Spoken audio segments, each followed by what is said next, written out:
A Goatman attacks a couple parked on Lover's Lane. He was a nocturnal beast. There was fear in our hearts. We knew this thing was real, and he would kill us in a minute. Zombie soldiers on the move. I thought, wow, like, am I really seeing that? It was like having a bad dream that you couldn't wake up from, and it just wouldn't stop. The notorious Chupacabra caught on video. It's running, and it's creepy, and my adrenaline goes up. So I'm looking at this thing, and I realize this is a Chupacabra. And for the first time ever, solid physical evidence, an actual body recovered. I have it right there, 2 feet in front of me. The excitement was overwhelming. I will never forget that day, ever.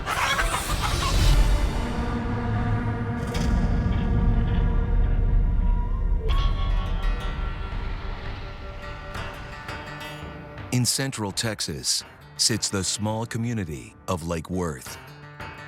Some 4,000 year-round residents live along the wooded banks of the lake. One of them is rumored to be a monster. Tourists and locals once flocked to the lake and its beaches as a summer paradise. Casino Beach was established in around 1920, and through the 20s, 30s, 40s, this area was the premier area to come to. By the late 1950s, Casino Beach was no longer what it was. The lake, contaminated from chemical runoff from aircraft factories nearby. Greer Island, in the middle of the lake, a rehabilitation farm for recovering addicts. Then, a series of strange occurrences. I would hear these stories of things being stolen from cars, food items, and we would try to explain it away as well. The rehabilitation farm is just down the road a couple of miles, and the winos come and go pretty regularly out of there. Maybe they're just looking for food. The problem with that was when the rehabilitation farm shut down and some of those thefts continued, then it became a little more difficult to explain.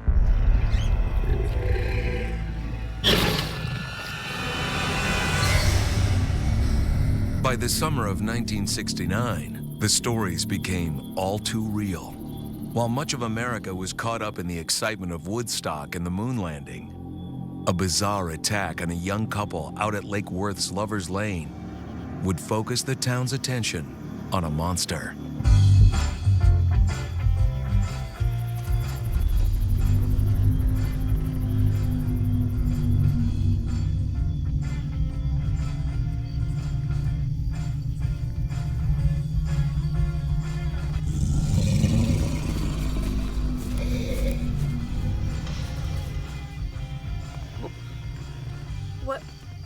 What was that? What was what? There's somebody here. There's nothing. Come on, Alice. There's somebody here. Come on, Alice. What was that? What the hell?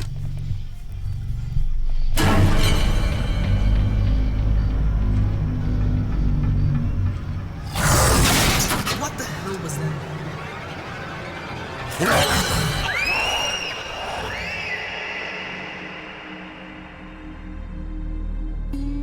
Local musician Bill Morris remembers that night like it was just the other day. He had a front row seat when it all began. Growing up, I heard many stories about many other spooky things that happened out there at Greer Island and in Lake Worth. And I got very interested in it, and I wanted to know more.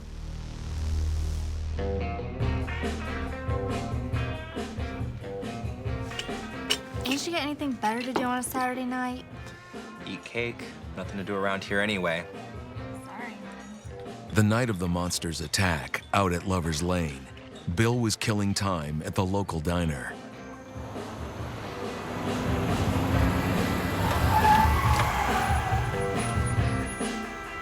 It was about 12:30 at night, and I saw this car come speeding down the road, and it pulled in the parking lot.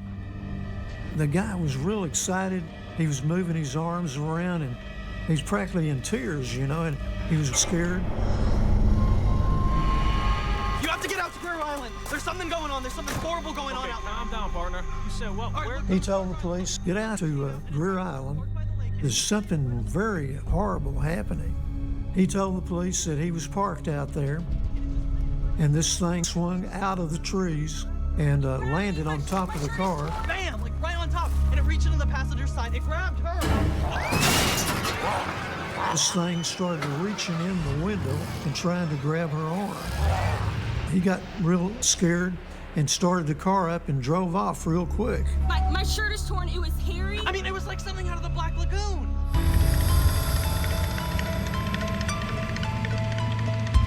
Seeing the fear in their eyes firsthand, Bill wasn't sure what to believe.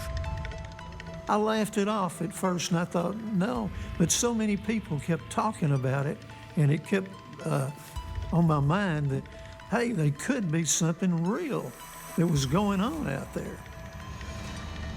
What was out there? Nobody really knew for sure. There were whispers about a strange hybrid creature, half man, half goat. It was described between 6 and 7 feet tall, covered with hair. Weighing between 300 and 400 pounds. It was also described as having other monstrous features on occasion, such as a scaly face and maybe a horn. It was often called the Mud Man or the Goat Man, as well as the Lake Worth Monster.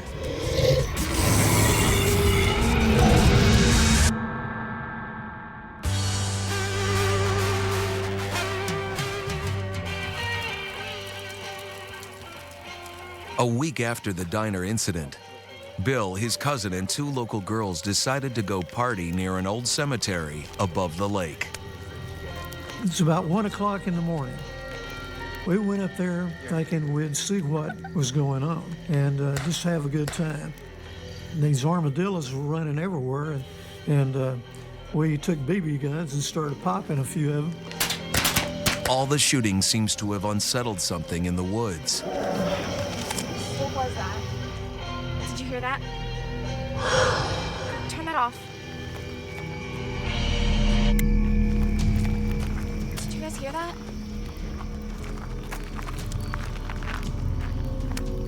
We had our flashlights, and we heard this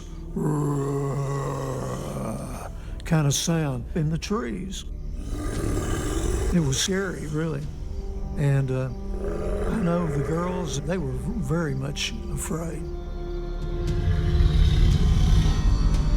Then all of a sudden, I saw shadows, I saw movements. It was bipedal, it was standing up on 2 legs. We didn't know what to think, you know. We thought it was a bear.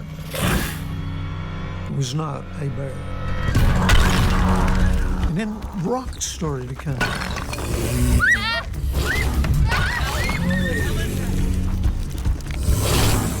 There was fear in our hearts at that point because we knew this thing was real and he would kill us in a minute. It had to be the Lake Worth monster. Bill's experience was just one of many reported over that summer of 1969. While everybody else was celebrating peace and love, something really scary was happening here in Fort Worth, Texas. It was a nightmare for the whole city. Questions were raised. How could a goat man with fur and scales possibly come to be? And why Lake Worth? There were always some people who thought that the defense plant and the Superfund chemical sites here may have created a monster in some way, or may have added to some animal out here morphing into a monster. That was just another part of our 60s suspicion.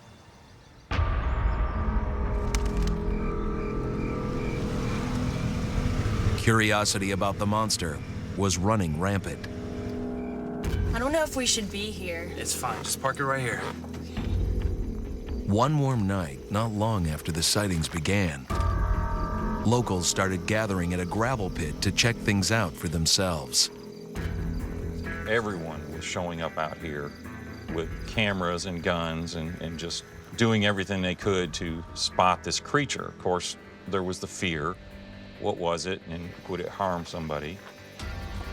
One couple almost didn't get away.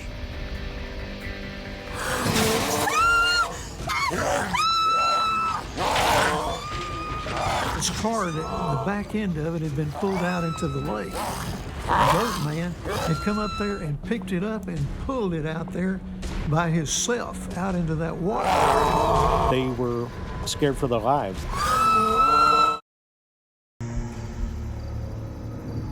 On a summer night in 1969, Fort Worth residents went out searching for a glimpse of a Goatman monster rumored to stalk the woods. According to witnesses, they got more than a glimpse.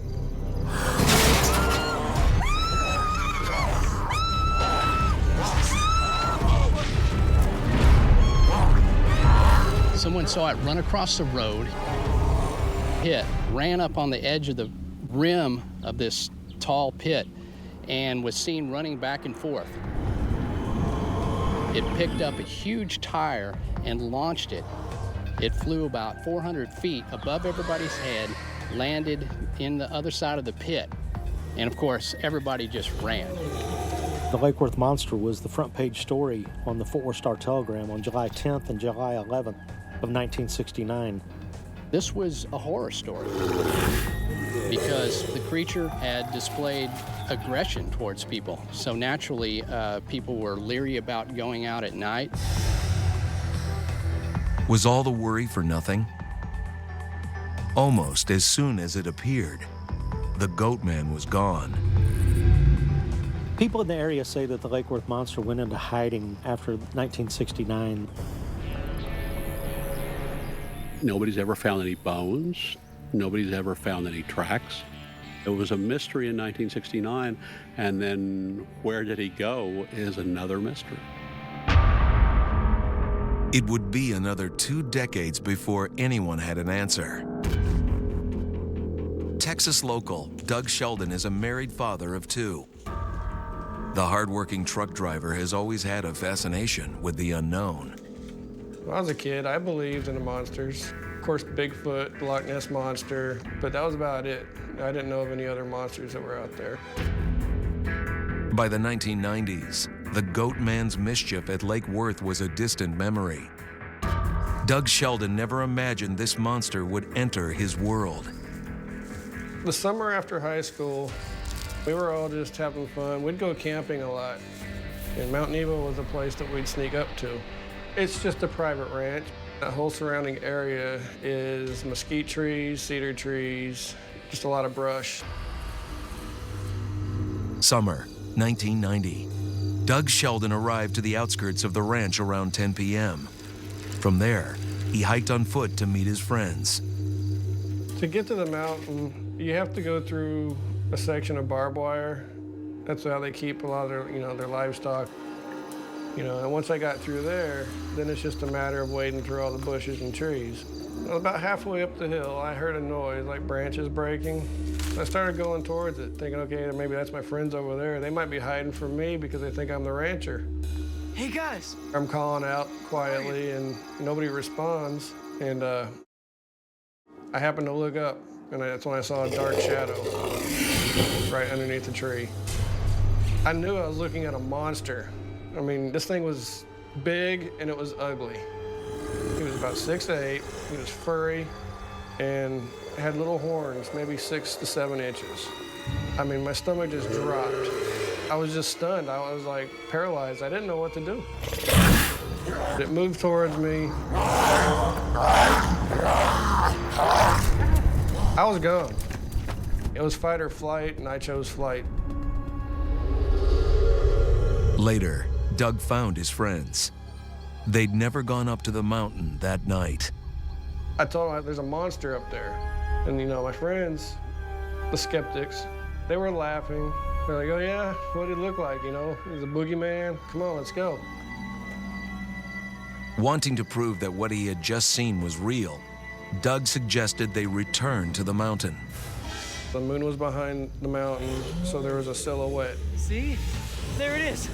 You could plainly see the bulkiness of his body with the fur, and then the little horns that poke out the top of his head. He was moving around up there. I told you. And he was howling. As soon as I seen this thing again, you know, I was still startled with fear. But it felt good knowing that someone else had seen it, other than just me. My kids don't believe me. Most of my friends don't believe me. But I know this thing's real. The Goatman is real. Some people call it the Lake Worth monster. It's real, and it's out there.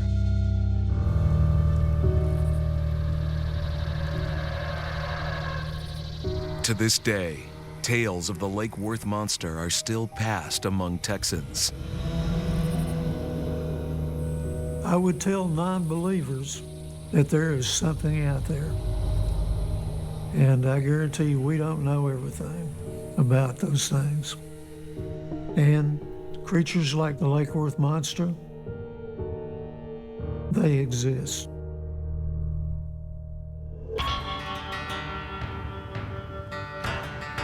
In another part of Texas, an infamous monster is spooking residents. Deputy Sheriff Ellie Carter had heard the rumors about the Chupacabra. She managed to get video proof. It's running and it's creepy and my adrenaline goes up.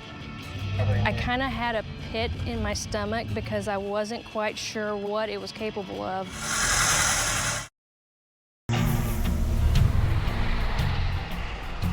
Down in the town of Quero, in south central Texas, turkeys outnumber residents by a landslide. Quero's like an awesome town. It has the home of the gobblers, the turkeys. It's just a great bunch of close-knit people. Recently, the area has gained notoriety for something besides turkeys, something much more terrifying. A mythical creature called Chupacabra. Its Spanish name means goat sucker. And in southern Texas, the Chupacabra began establishing its vicious reputation. On August 21st, 2010, Jack County, Texas local Stacia Henderson had a violent run-in with a mysterious creature. A creature feared for its thirst for blood and blamed for killing hundreds of farm animals.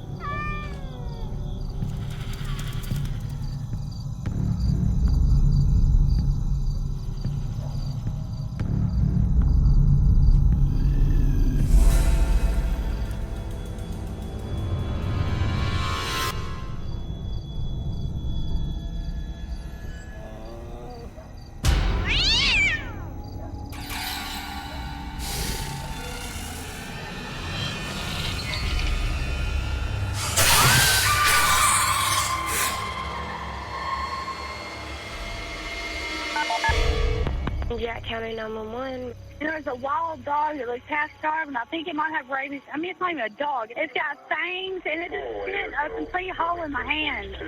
It's some weird creature. It's got pig hair on it and bones and no fat. It's nasty. I think it's a Chupacabra. I don't know what that is. Well, I mean, I know they say that thing ain't real, but I think we just got one.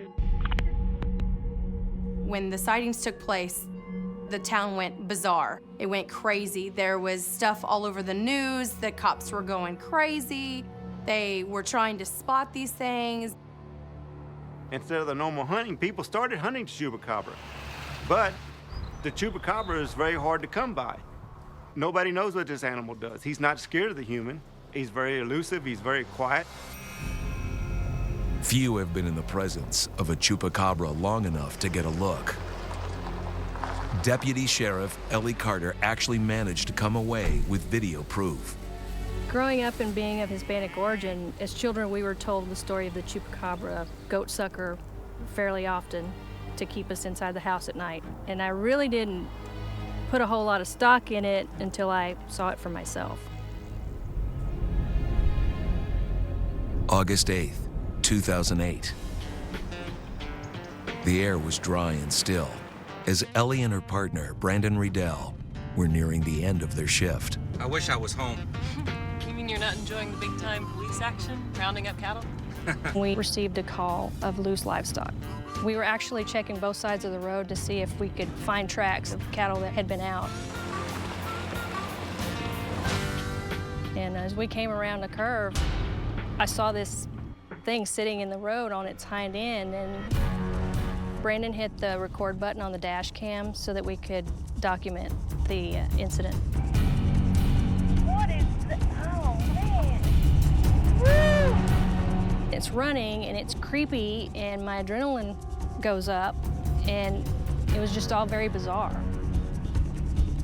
So I'm looking at this thing, and I realized this is a Chupacabra. At first glance, it looks like a dog, but the head and the ears are massively oversized. Witnesses report its skin is without hair and gray blue. I think it was fear, excitement, and disbelief all rolled into one. Brandon and I chased it up the road, and then it finally dove off under a fence line into an open pasture. At that point, I kind of had a pit in my stomach because I wasn't quite sure what it was capable of.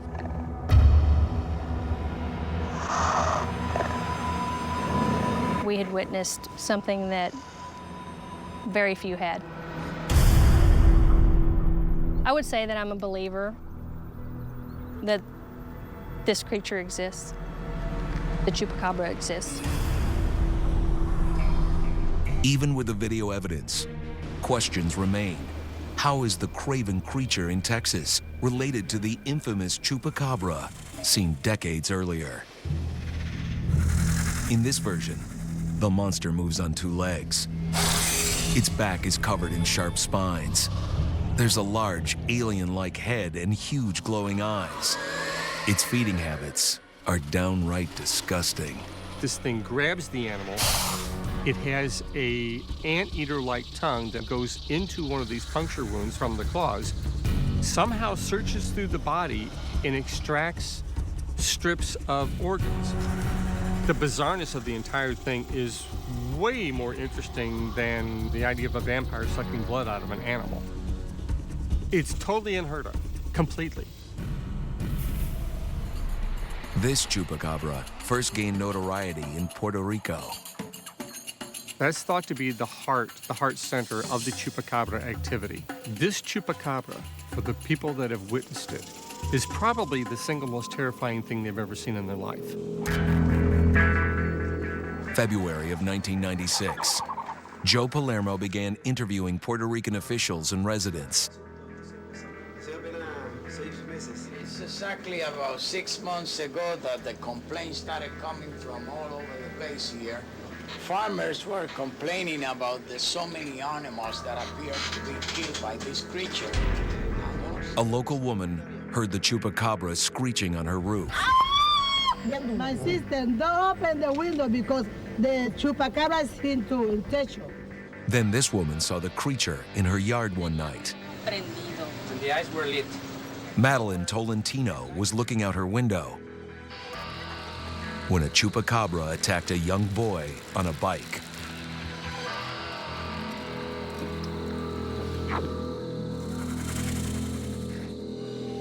The boy noticed a strange animal hunched over a chicken.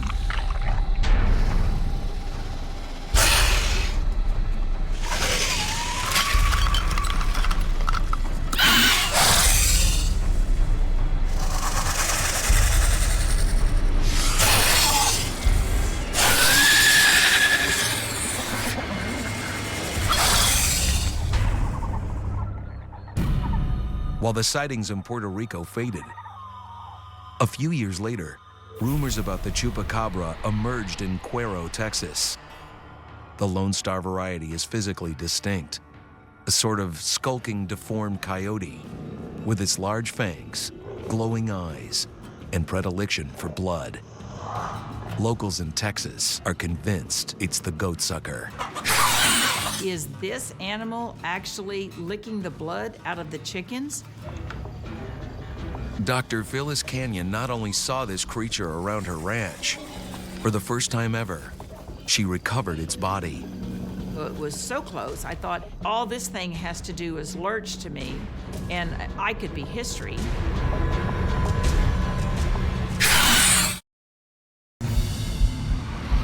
In Quero, Texas, Residents are convinced the mythical Chupacabra stalks their town.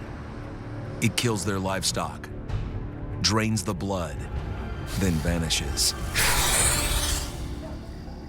I never want to encounter a Chupacabra, ever. It's disgusting, it's nasty, it's gory. Dr. Phyllis Canyon isn't used to trading in rumor or superstition. She's a certified nutritionist, runs a clinic, and a busy 250-acre ranch. Steve and I, my husband of 35 years, we live on this ranch. We are very outdoorsy. So for us, it gives us an avenue to be out in the wild. That's why we like it here so much. When Phyllis heard rumblings about the Chupacabra, she wanted to dismiss them as rumors. Only there was evidence she couldn't ignore. And I started observing different tracks. This track had a different paw print than anything that I had ever seen. A coyote and a wolf are a very definitive forepaw, and this one only had 3. And so for me, that was my first realization that there was something different on the ranch.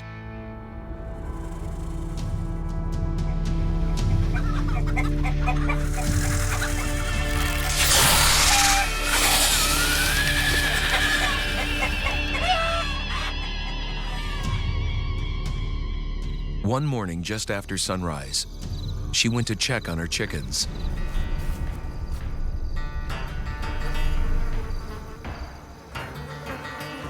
The door to the coop was ripped open.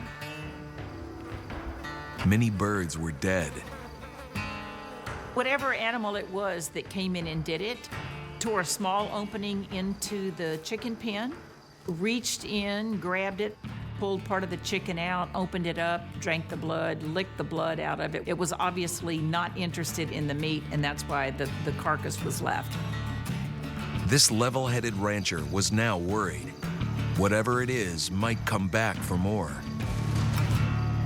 It did not take me long to figure out that it was definitely craving just the blood. That in itself became an eerie thought to me. What is it that just wants the blood? Finally, one night, Dr. Canyon got close to the creature.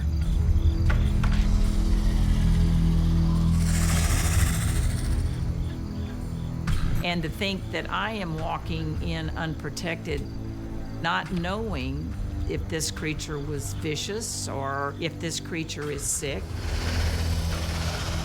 You got to be careful coming in at night because this thing could jump out of the tree or jump on you from behind a building.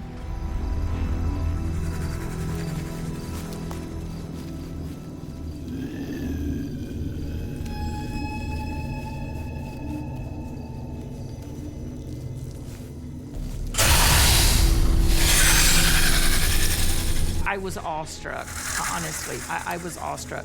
Here is the most bizarre creature that I have ever seen in my entire life. The proximity that I was to it was so close, I thought all this thing has to do is lurch to me, and I could be history. Could this be the mythical Chupacabra she'd been hearing about? On July 14th, 2007, Dr. Canyon finally got solid physical evidence. An actual body. Saturday morning, very early, about 6:45, I got a call that said that it was dead in the middle of the road. So I promptly went to the highway in front of our ranch, and there it was, right in the middle. A monster rarely turns up as a corpse. Dr. Canyon moved the creature into her freezer to preserve it. There were a million things going through my mind because I was so excited to get back and actually have it where I could touch the animal, where I could physically do an exam on it in my possession. And the excitement was overwhelming. I will never forget that day, ever. When word got out that I had it in the freezer, we had people try to break in. So we moved it to a secret location for 9 months off of this property in safekeeping. With this flesh and blood specimen in hand, Dr. Canyon's focus turned to science. So after all the months of having it, we sent it off to the best place to do forensics DNA on it. The result came back that this is not a coyote, and it's not a wolf, and it's not a dog. This is something different. So now, do we have DNA on a Chupacabra? Maybe we do. And Quero is home to it. Dr. Canyon sent the animal's body to a taxidermist to preserve it. Despite what anyone else may say or believe, she's on a mission to prove to the world she's finally captured the Chupacabra. We find it fascinating that in Quero, Texas, there is this animal that we call the Chupacabra that has been known as the mythical animal forever. So now, having conclusive evidence that it is truly something different, I love it. Coming up, a young couple's encounter transports them to a different time and place, where the dead come alive. I thought, wow, and like, am I really seeing that? It was like there were the walking dead surrounding us. The adrenaline was just pumping, my heart was just racing. I was terrified.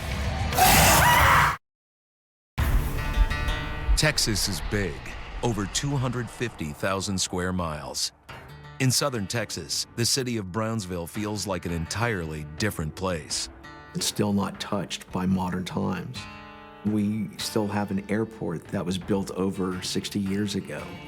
The phone lines are still basically the same copper lines that were put in place at the beginning of the century. It seems like time has passed the area by.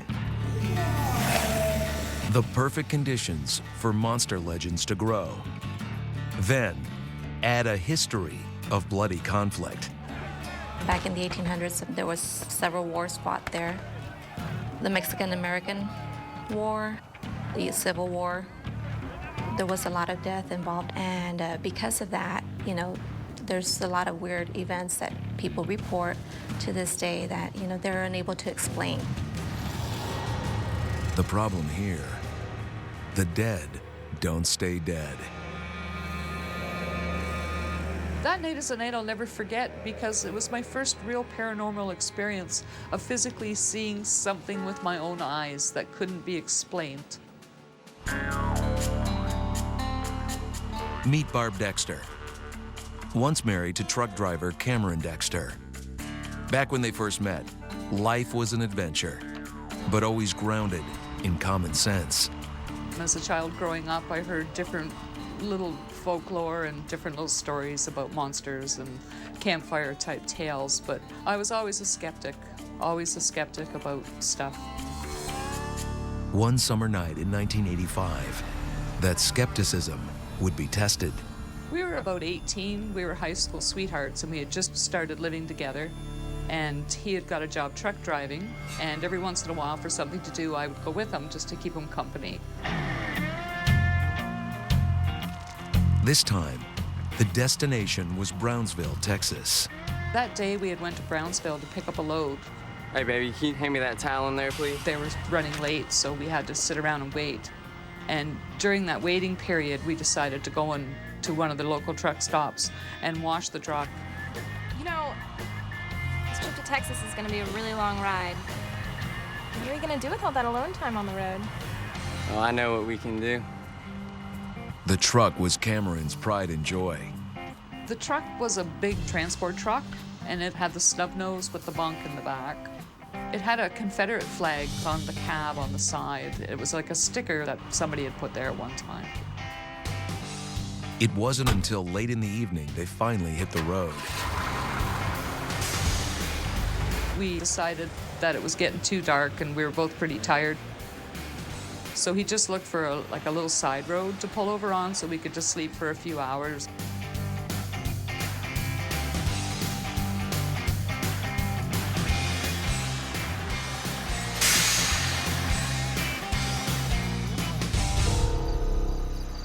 Cam and Barb didn't realize they were parked on land that had seen terrible bloodshed and tragedy during the Civil War. There is nothing around us. There's a little bit of forest around us, and mostly just dirt road and 2 ditches on either side with some tall grass. I felt a little leery just because we were so far in the middle of nowhere and it was so unfamiliar to me. Fears aside, Barb and Cameron try to get some sleep. We were only laying there for maybe about 20 minutes at the most when we heard the first knock at the truck door. I think someone's out there. We're in the middle of nowhere. There's nobody out here. I don't know, you should check it out. I mean, maybe one of the neighbors is upset that we parked here. Okay.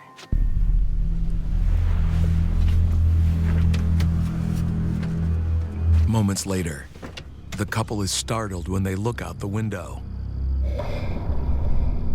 We could see up ahead in the distance, like somebody standing there. I think I see someone. I'm gonna go check it out. I'm coming with you. All right. I didn't want to stay in the truck by myself, so that's when we decided to get out and get a better look.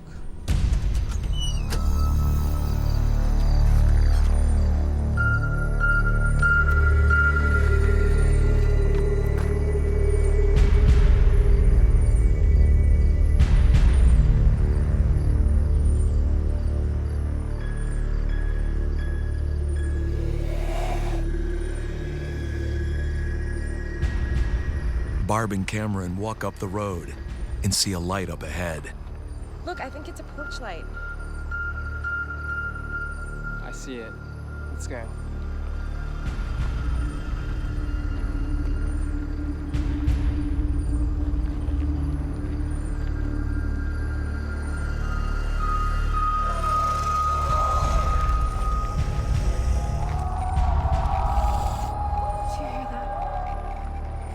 What was that? We could hear people talking, and it was fairly loud, but we could hear them, and we thought, well, where are they? They sounded close enough that you should be able to hear them, but we couldn't make out what they were saying. They seemed to be all around us, not just in one direction.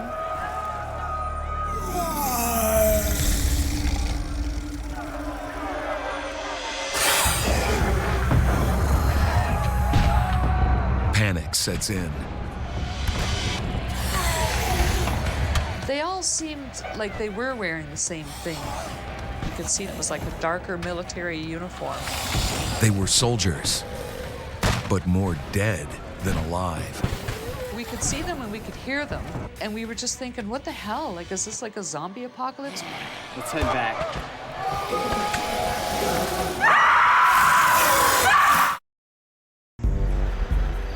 On a summer night in 1985, near Brownsville, Texas, Barb and Cameron Dexter parked their truck for the night on a remote dirt road.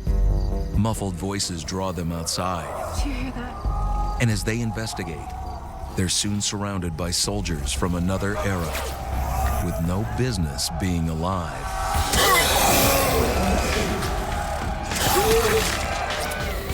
We got the feeling like we were in the middle of a reenactment, but we couldn't figure out why.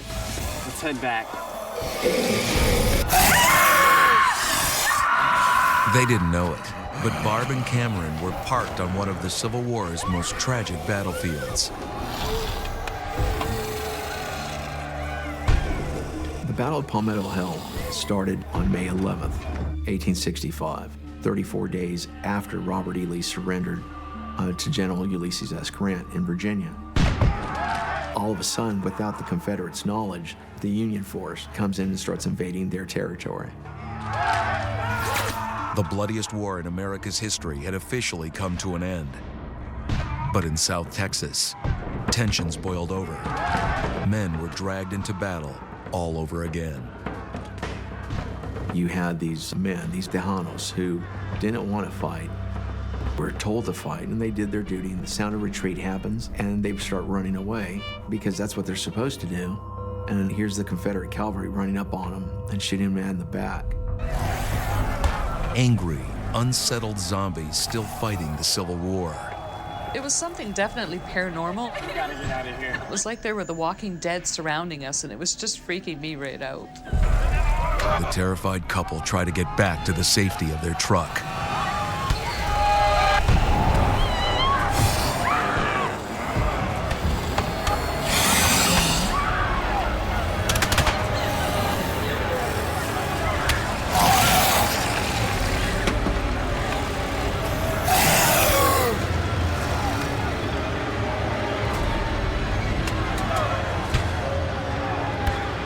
The adrenaline was just pumping, my heart was just racing. I was terrified. Cameron turned on the headlights. They were standing right in front of the truck. It was like having a bad dream that you couldn't wake up from. Our reaction was, let's just get out of here.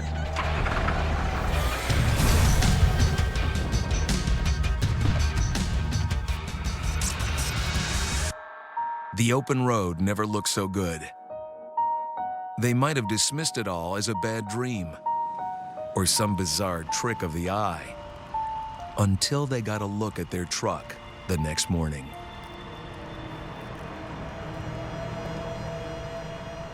There was just hundreds of handprints all over it. And I was just shocked. Every time I hear strange noises in the night, it just puts me back to that time that I was in with the Walking Dead soldiers. Barb Dexter was a witness to one of Brownsville's mysterious events. She's not the only one. One day I was finishing up my field study at Palmetto Hill, and I could actually hear gunshots and cannon shots. And a cannon is very unique, especially a Civil War cannon. It's not something that you would soon forget. Why did it happen? I have no idea. But for that 2 seconds of my life, I thought I was back there on the battlefield. In one place, the Walking Dead reveal a tragedy buried and forgotten. In another, a sinister creature threatens what's near and dear. A monster can even turn an entire town to panic and fear. I do believe in monsters. I think there's still unexplained things out there in the world. We may think we know everything, but we don't.